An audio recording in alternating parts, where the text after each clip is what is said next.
Right then, the time has come. Falcons fury. Hey, we'll see on the other side.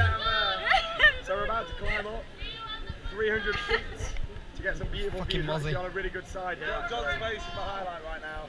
Yeah, John's a little bit a bit nervous. I was my first time. If you look back on that vlog from 2014, I was scared. Far off for me last year.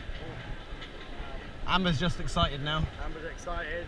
A really unique ride. Obviously, you get some fantastic views. Yeah. And then we'll get to the top and we'll tilt forward to the 90-degree angle, and we'll be facing 300 foot, looking down towards the ground. Beautiful views there of the B&M dive machine. Sheikah still to come up later on in the vlog. Maybe Sheikah looks small, doesn't it? Stanley down the bottom there. As we get towards the top now, and we get ready to tilt towards the ground. Here we go. Oh, I don't like this. Face forward, straight down. Here we go. Oh, God. A little bit more.